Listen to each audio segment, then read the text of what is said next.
the role of communication in lasting love.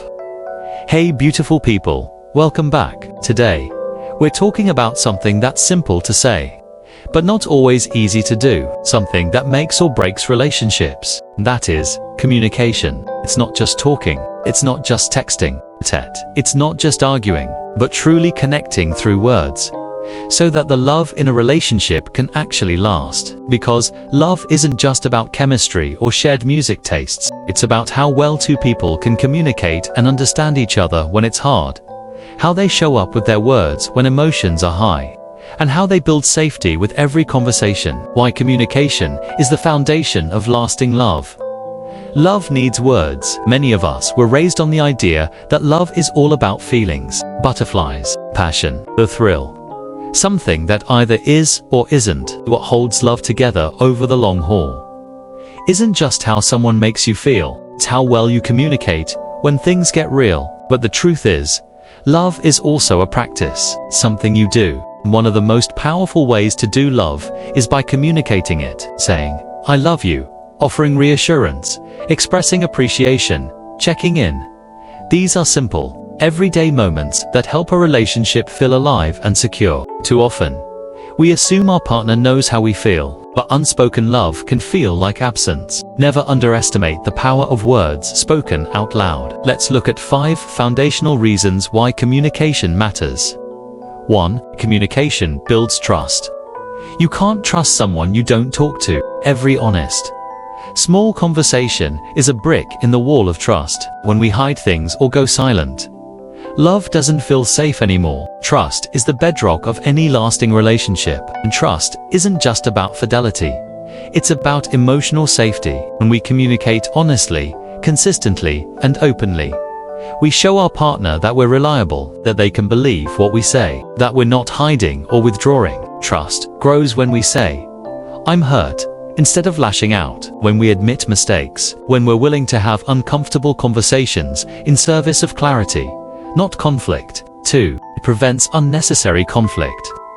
Misunderstandings start where communication ends. "They should know how I feel." That's dangerous thinking. They won't always know. Clear words save relationships from being destroyed by assumptions. 3. It deepens intimacy. Talking isn't just about solving problems, it's about emotional closeness. Share your fears, dreams, childhood stories. Be vulnerable. Those conversations are the threads that weave real connection. It helps you fight fair. All couples fight. The healthy ones just do it differently. Good communication lets you disagree without destroying each other. 5. It keeps love alive. A simple "I love you," a "thank you," a "how was your day?"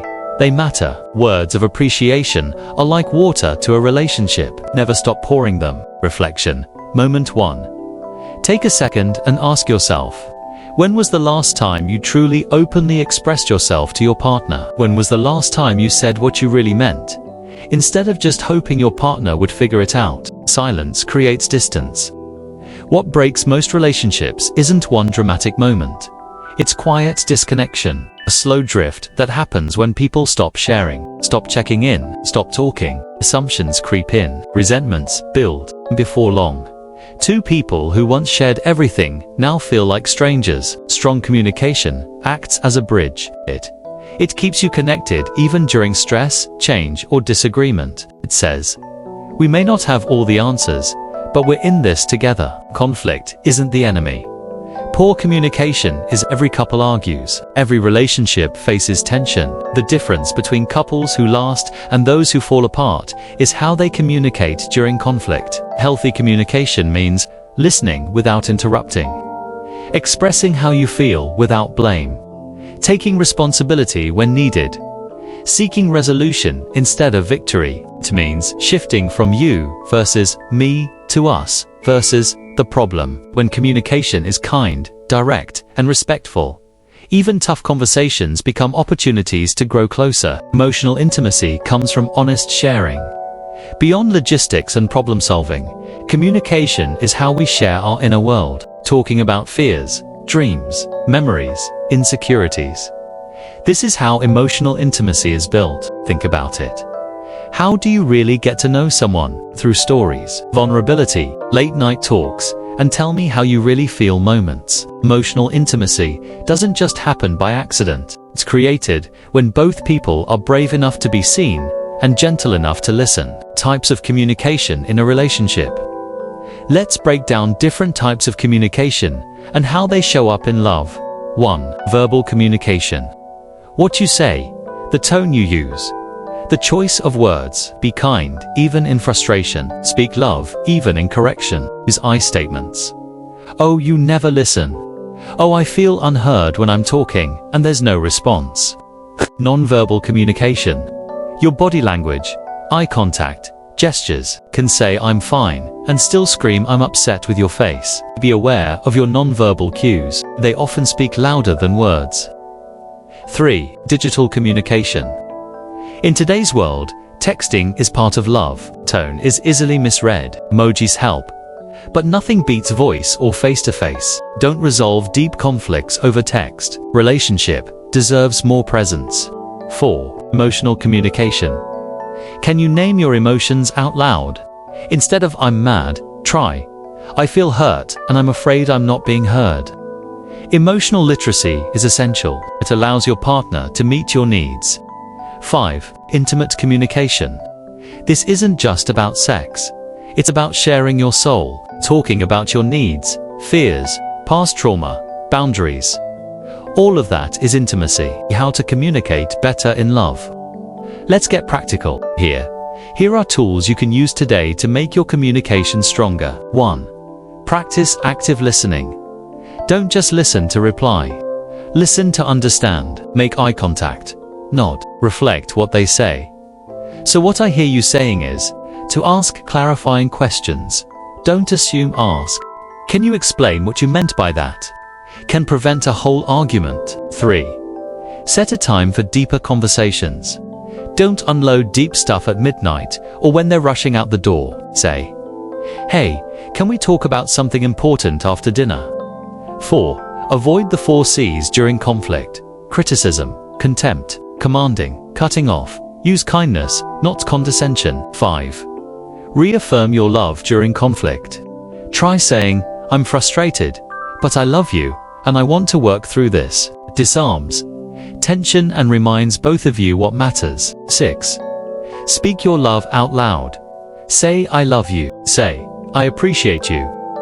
Don't let the only serious talks be about problems. 7. Regulate before you communicate. If you're angry or overwhelmed, take a pause, breathe, write it down first, come back to the conversation with clarity. 8. Use I statements instead of you always. Try I feel upset when. 9. Choose the right time. Don't drop serious topics in the middle of stress. Ask, can we talk later when we both have space? 10. Express appreciation daily.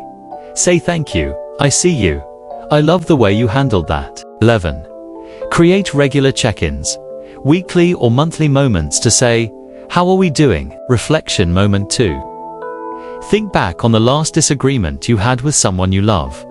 What could you have said differently? What could you have asked instead of assumed? What happens when communication is consistent? You feel safe, feel heard. Don't bottle up things that become poison later. Or connection deepens. Start solving problems as a team, not opponents. Communication doesn't just keep love alive. It helps love grow roots. Love isn't a guessing game. Your partner can't read your mind, and you can't read theirs. But through communication, you can learn, can listen, or can grow together. So, here's my encouragement for you today. Don't just fall in love, stay in love. And the only way to truly stay in love is to keep talking, keep listening, and keep showing up with your words. Because communication isn't just part of love, 'tis love, spoken, shared, and lived out loud. Communication is more than just talking. It's about connection. It's how love breathes. When couples stop communicating, they stop growing together. But when they keep the dialogue open, even when it's hard, they build something strong, flexible, and real. So, if you're wondering how to keep love alive for the long haul, start here. Speak honestly, listen fully, and never stop talking to the one you love. Because, at the end of the day, it's not grand gestures that make relationships last. It's the everyday conversations that say, I see you, I hear you, I'm still here. What's your opinion about this? Please comment, subscribe, share and like my channel so that you can get more of this content. Thank you once more. Don't forget to like, share and subscribe for more real talks about love, healing and self-discovery. Until next time, explore the power of communication, often to strengthen your relationship, and take care of your heart.